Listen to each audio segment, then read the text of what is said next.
Hey guys, it's Mark, aka the Arachnoholic. Finally back. Yes, I know it's been a little while. I took a little hiatus.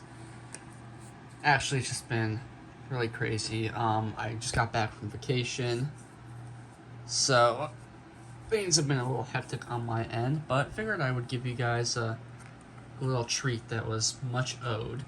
So today, I'm going to be doing a quick little rehouse of my Y diverse seeps.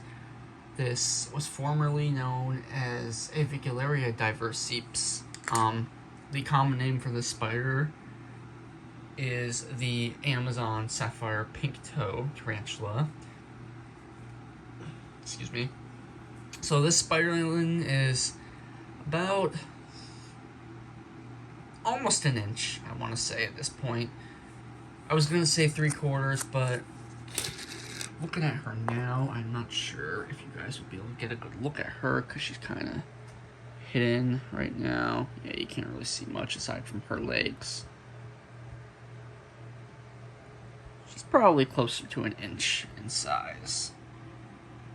Surprisingly, this is not a super duper fast growing species. They're certainly not a slow growing species either, but compared to many of the other arboreals I've kept, even other pink toes, this species doesn't seem to grow as fast as I would have expected.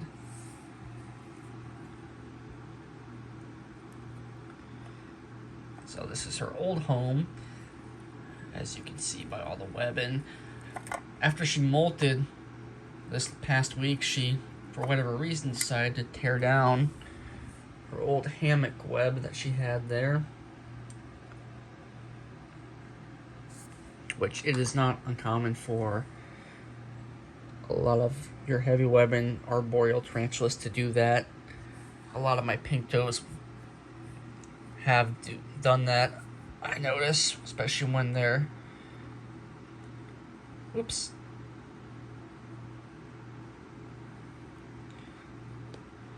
Just wanted to make sure she wasn't going to try to dart out on me. But what I was saying is that a lot of pink toe species, I've noticed they will web a lot, very extensively, prior to a molt, and then oftentimes they will tear down their webbing after they have molted, after they have recovered from their molt.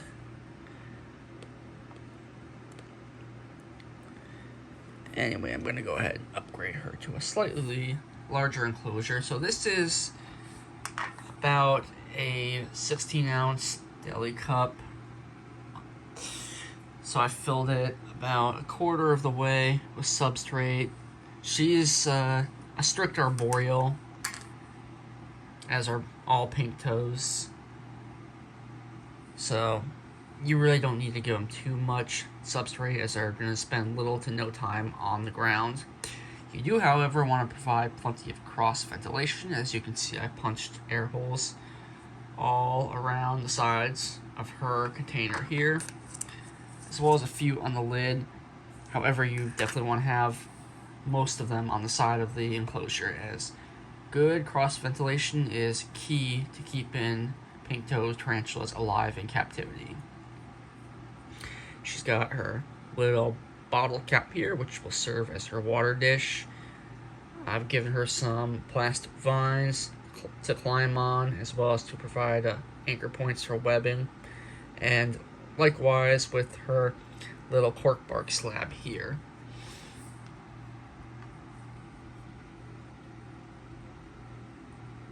Now these are a little on the high strung side, especially as adults. The diverse seeps is known as being one of the spunkier and occasionally defensive pink toe tarantulas.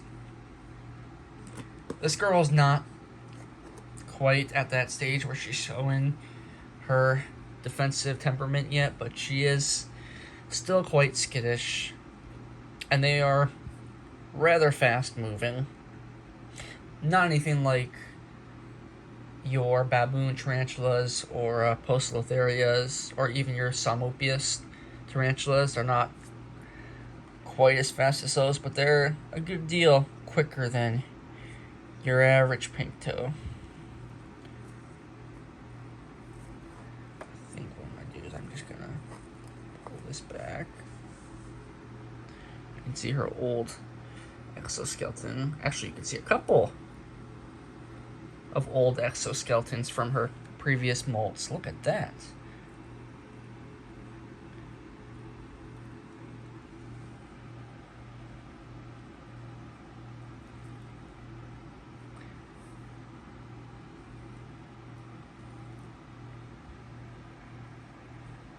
Alright, there we go. So far she is cooperating. She's a little nervous, a little cautious right now. She's been removed from her old enclosure, which has been her home for almost a year at this point, so she's a little unsure of her surroundings and where she is and what's going on right now. Thankfully, she has not attempted to bolt or run out of the enclosure on me just yet. I'm gonna set her down here for just a second. One thing you gotta be careful about with pink toes, especially your diverse seeps, is that they can and will jump in order to escape danger, should they feel inclined to do so. Well, let's just take a second to admire those colors, because these are an absolutely stunning spider. Just the myriad of colors on the legs and on the rest of the body are absolutely stunning. Plus, I love that little dorsal stripe on the abdomen there.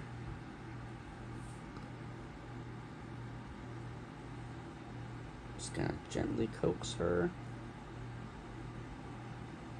See what I mean? She's not a teleporter like our ornamentals or our Heteroscodra maculatus or anything like that,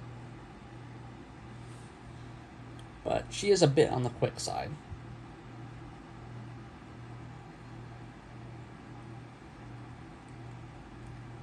Come on, girl. There she is. Alright. Now we're talking business. Look at you. You're so pretty. So it'll probably take her at least a couple of days, potentially even a week or more before she creates a new web hammock.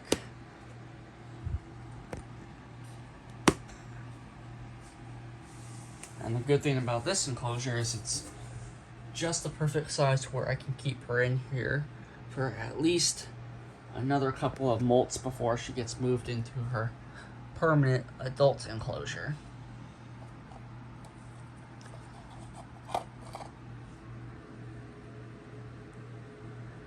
Anyway, guys, that about wraps it up for this one. Feel free to check out my Patreon and other social. I will post links to those in the description below. And as we say here every day at the Arachnaholic, you guys stay awesome.